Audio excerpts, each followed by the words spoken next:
That happened right next to me in Barcelona, and I turned it into a painting.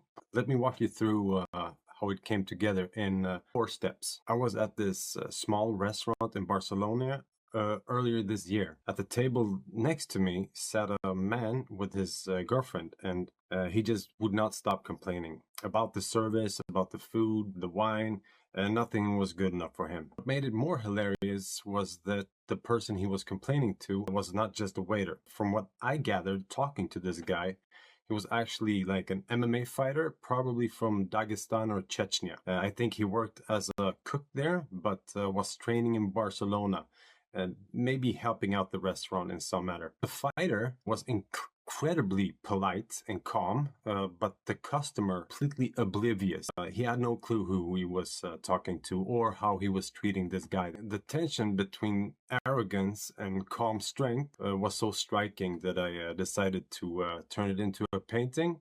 My name is HP, and this is the process of how this came about.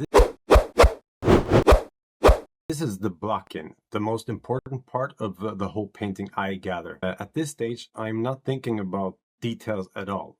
I'm squinting at the scene, simplifying it into like big shapes, dark mid-tones, light.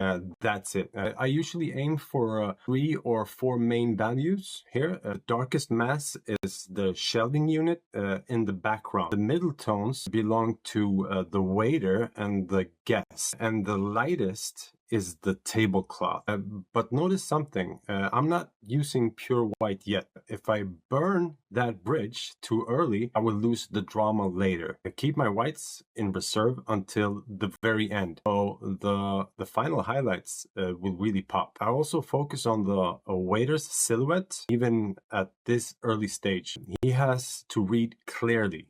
Because if the main figure does not work in silhouette, no amount of detail will save it later. And I check perspective. See how the shelves, the table, everything lines up towards the vanishing point. That creates depth and makes the whole scene believable. Think of this stage as building a skeleton of a body. It might not look pretty, but it's what will hold everything together at the end. Step 2.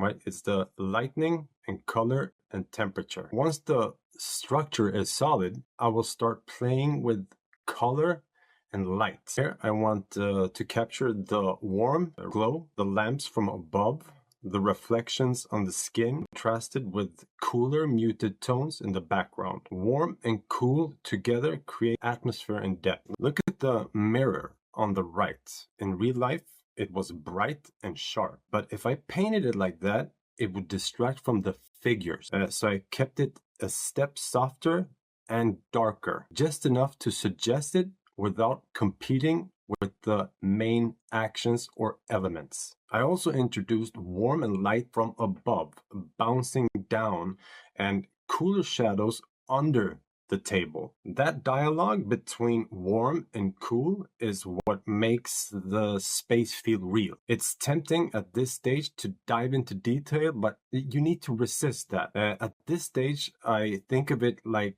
lighting a theater or a movie scene. The lights are set, the mood is there, the characters are in place, but the story has not yet been told. The third step, first pass of detail, I call this, or modeling. Now we start telling the story. This is where details come in. The wine glass, the plates, the bottles, the faces in some sense. One big challenge is the ellipses, the rims of the glasses, the plates, the bottleneck, and all of them are circles seen in perspective. They don't share the same horizontal line. The whole table will look warped. So I take my time to line them up perfectly. Another adjustment is the tablecloth. Early on, it was too bright, pulling focus away from the figures. So instead of repainting it, I glazed it over a thin transparent layer of color that toned it down. It still feels light, but it doesn't dominate the scene.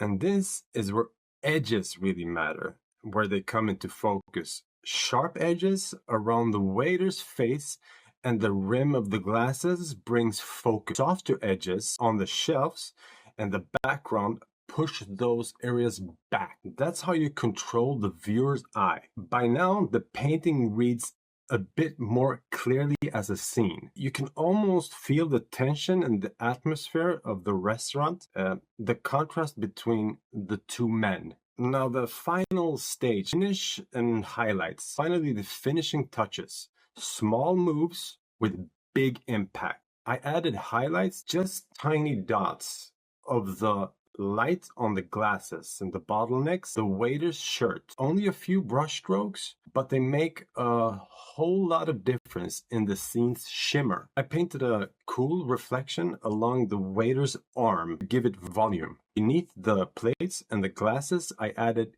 contact shadow so they don't actually sit on the table instead of floating. The wine in the glass got deeper, richer, more red. A small accent, but it pulls your eye in the direction of the wine. And the background figures, soft and subdued, important for the atmosphere, but never distracting from the main drama. The leap from step 3 to step 4 might look small, but it is these little touches that transform a painting from almost done to complete. It's the difference between a sketch and a story. The takeaway from this 4-stage process is 1, save pure whites for last. It makes your highlights truly shine. 2, mirrors and reflections subdued, always softer than real life. 3, double check ellipsis perspective. Small errors will ruin realism. 4, use glazing to adjust values without repainting.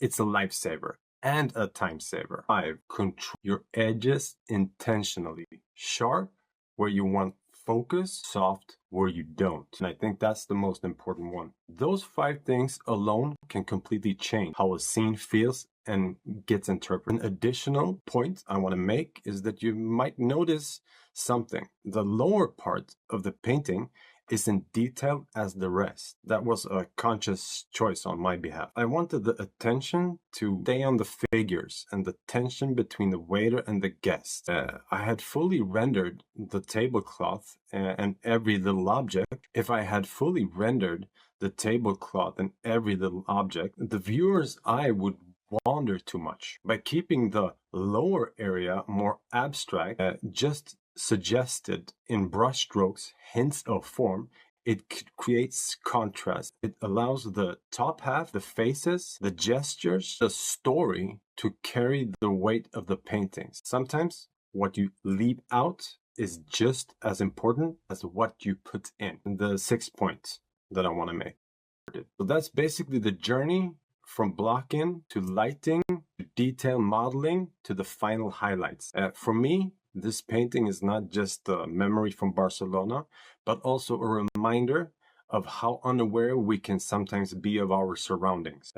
If you found this video helpful and inspiring, please give it a like. It really helps the channel to grow and reach out to new artists that might find this helpful. And if you'd like to see more step-by-step paintings, breakdowns, consider subscribing so you won't miss the next one. I'll see you again next time.